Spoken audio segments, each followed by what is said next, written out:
Tegakyali mawulire mu Uganda nti abakuumaddembe naddala abaserikale ba poliisi basula bubi. Eziringa ennyumba abamu mwe basula zaazimbibwa gavumenti ezaavaako, sinakindi ezimu nga zaazimbibwa bafuzi b'amatwale.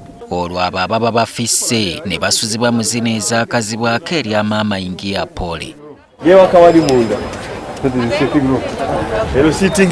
Teri lunaku na lumu gavumenti lwe yali yeewadde yeddaabirize ku nnyumba zino, ekiviiriddeko abaserikale okubeera mu mbeera y'okusaasirwanga, kyokka nga bakeera buli ku makya okuweereza eggwanga.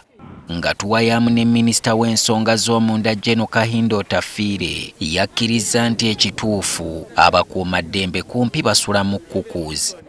So not only police officers, even prison warders, even immigration officials, we are trying to do our level best to alleviate that by further construction. We are trying to engage public-private partnerships.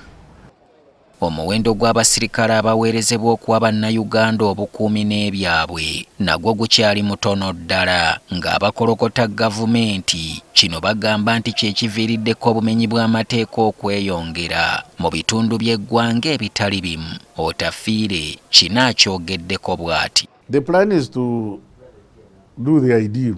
The ideal is to increase the number of policemen to the international level of 1 to 500. We are operating at 1 to almost 900. But then you see our resource envelope does not allow that rapid expansion. Kiri kuliko ddi nti omusirikale wa Uganda atandikirwako afuna emitwalo 47 egya kuno, nga bangi balowooza nti buno bugolo bw'ogeraageranya n'omulimu abakulu bano gwe bakeera okwambalira yunifoomu okukolera eggwanga.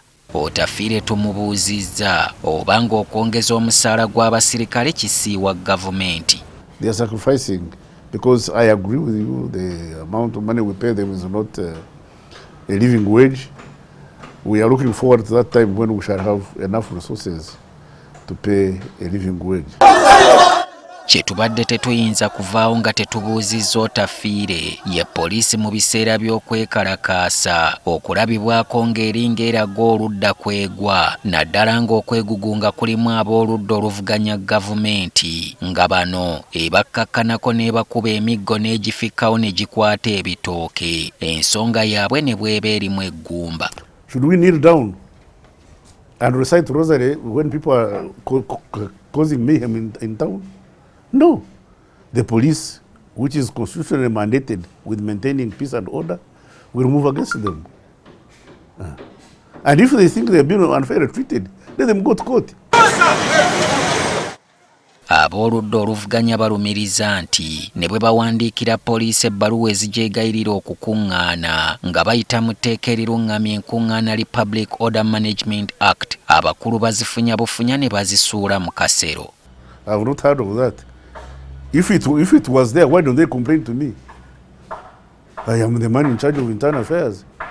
I've never seen anybody come to me and complain that he or she has asked for peaceful demonstration, not permission, informed the police that they want to do peaceful demonstration, and the police has consistently said no.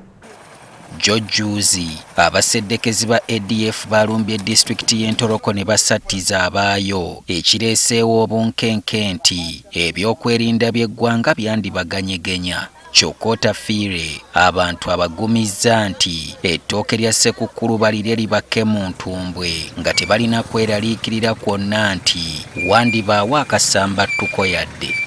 Kati kadde kokka ke kagenda okuba ekyokuddamu eri ebigambo bya Gen. Kahinda Otafiire ku buti ekitongole kya poliisi gye kinaalongookamu. Olwo ono abenga ayogedde kirabika ng'omusale w'amatwe akwetakweta nti tuzze katwe kasa ti obadde oyagala gamerere mu kikwekweto.